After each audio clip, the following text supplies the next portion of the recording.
Sir Isaac Newton England में Christmas के दिन 1642 में पैदा हुए थे। उनकी दुनिया में आने के पहले ही उनके पिता की मौत हो गई थी। 3 साल की उम्र में ही उनकी माँ उन्हें छोड़ के चली गई और जब वो 11 साल के हुए तब वो लौट आई अपने नए परिवार के साथ। न्यूटन अपने सौतेले पिता से नफरत करते थे। इन खराब माहौल में भी न्यूटन को नई नई चीजें जानने की बहुत जिज्ञासा थी, खास करके कुदरत। छोटी उम्र में ही न्यूटन ने इंद्रधनुष और स्पेक्ट्रम ऑफ लाइट से जुड़े सवालों को हल कर लिया था।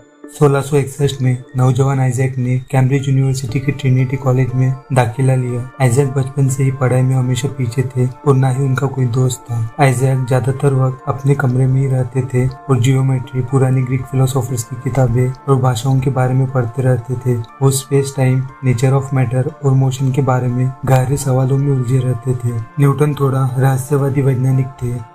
उन्होंने ईश्वर से जुड़े कई भाषाओं में लिखे किताबें पढ़ डाले ताकि ईश्वर का भेजा हुआ कोई सीक्रेट कोड पता कर सके। उन्होंने अल्केमी से भी कई प्रयोग किए ताकि इंसानों के लिए अमृत जैसी कोई चीज बना सके। अल्केमी और बाइबल को खंगालने में उन्होंने जिंदगी भर जो मेहनत की उसका कोई नतीजा नहीं निकला। लेकिन तभी 2 वैज्ञानिकों की दोस्ती ने इंसानी सोच को पूरी तरह से बदल दिया। एडमिन हेली और आइजैक न्यूटन की इस दोस्ती ने हमारा इस ब्रह्मांड को देखने का नजरिया बदल दिया। न्यूटन की तरह ही हेली भी नई नई चीजों की खोज में लगे रहते थे। काफी वक्त से एडमिन हेली ग्रहों की इस तरह सूरज की इर्द गिर्द घूमने की वजह तलाश कर रहे थे, जिसमें उनका साथ दे रहे थे रॉबर्ट हुक। रॉबर्ट हुक का कोई पोर्ट्रेट मौजूद नहीं है, हालांकि उनसे मिले लोगों ने बताया कि वो दुबले, झुकी कमर वाले और बदसूरत थे। वो हद से ज्यादा खोजी किस्म के इंसान थे। ऐसी शक्ल सूरत होने के बावजूद लंदन की हर पार्टी उनके बगैर अधूरी मानी जाती थी। क्यों? हुक को हर मामले में इतनी दिलचस्पी थी कि वो कुछ भी नहीं छोड़ते थे। हुक ने एक छोटे से ब्रह्मांड की खोज की जिन्हें हम अब भी उन्हीं के दिए नाम से जानते हैं, द सेल। हुक ने सेल की खोज कॉर्क के एक टुकड़े को अपनी ही इजाद किए कंपाउंड माइक्रोस्कोप के जरिए देखकर की।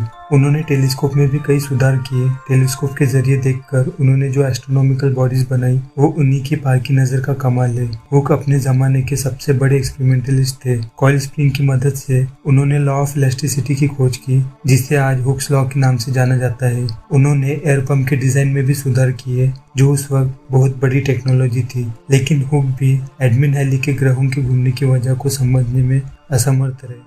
एस्ट्रोनॉमर योहानस केपलर ने इसके 80 साल पहले ये बताया था कि ग्रह सूर्य के चारों ओर गोल नहीं बल्कि अंडाकार रास्ते पर चलते हैं। जो ग्रह सूर्य के जितने नजदीक है उसकी घूमने की रफ्तार भी उतनी तेज है। लेकिन क्यों? क्या सूर्य की ऐसी नजर न आने वाली कोई ताकत है जिससे उनकी रफ्तार बदलती है? अगर हाँ, तो वो काम कैसे करती है? क्या हुक्स लॉ ऑफ इलास्टिसिटी के जैसे इसको समझने का गणित के रूप में कोई आसान तरीका होगा? एडमिन हेली को यकीन था कि कहीं न कहीं किसी के पास इसका जवाब जरूर होगा।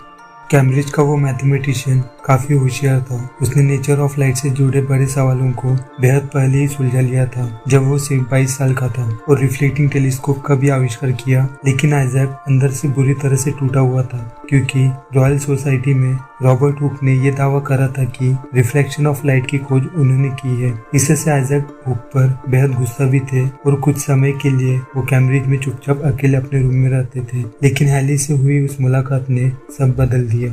जब किस्मत से एक दिन हेली और न्यूटन की मुलाकात हुई, तभी भी न्यूटन अपने कमरे में एकांत में ही थे। हेली ने न्यूटन से प्लैनेटरी मोशन से जुड़े सवालों को हल करने की गुजारिश की और उन्हें निराश नहीं होना पड़ा, क्योंकि न्यूटन ने ग्रेविटी से जुड़े सवाल कई साल पहले ही सुलझा लिए थे। उन्हें यह बताने में कोई मुश्किल नहीं हुई कि प्लैनेटरी मोशन किस तरह से काम करती है। उन्होंने बताया कि ग्रेविटेशनल फोर्स दूरी के साथ कमजोर होती जाती है। जो ग्रह सूर्य से जितना दूर होगा उसकी स्पीड भी कम होगी। साथ ही इसे समझाने के लिए एक मैथमेटिकल फॉर्मूला भी तैयार करके दिया।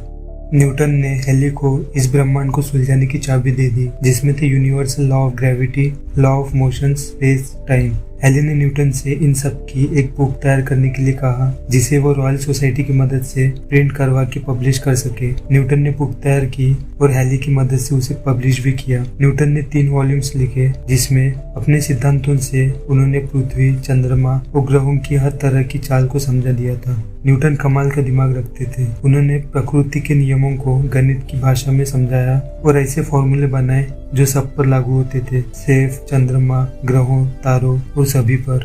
आधी उम्र में ही आइजैक न्यूटन ने पूरे सौरमंडल की कल्पना कर ली। न्यूटन की उन बुक्स में कैलकुलस की भी खोज शामिल थी और पहली बार वो नियम सामने आया जिससे हम पृथ्वी की कैद से आजाद हो सकते थे, यानी कि अंतरिक्ष की सैर। न्यूटन ने बताया कि एक तोप से ज्यादा ताकत से गोले छोड़ने पर क्या होगा। उन्होंने बताया अगर पर्याप्त गति मिल जाए तो ग्रेविटी की पकड़ को तोड़ा भी जा सकता है और तोप का गोला पृथ्वी की कक्षा में पहुंच सकता है। इसके बाद सब बदल गया।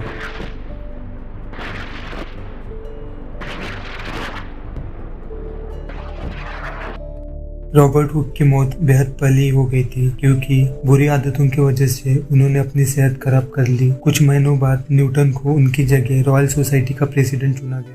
कहते हैं इन्हीं दीवारों पर किसी वक्त हुक का पोर्ट्रेट भी टंगा हुआ था। कुछ लोगों को लगता है कि ऐसे ही किसी एक रात आइजैक न्यूटन ने हुक का पोर्ट्रेट जलाकर अपना बदला चुका लिया। एडमंड हेली लंबी उम्र जिए जिसमें उन्होंने कई उपलब्धियां प्राप्त की। अगर हेली ने इतने सालों तक न्यूटन का साथ नहीं दिया होता तो शायद आज उन्हें सिर्फ उन्हीं के आविष्कारों के लिए याद रखते, लेकिन ज्यादातर लोग उन्हें एक चीज के लिए याद करते हैं, धूमकेतु।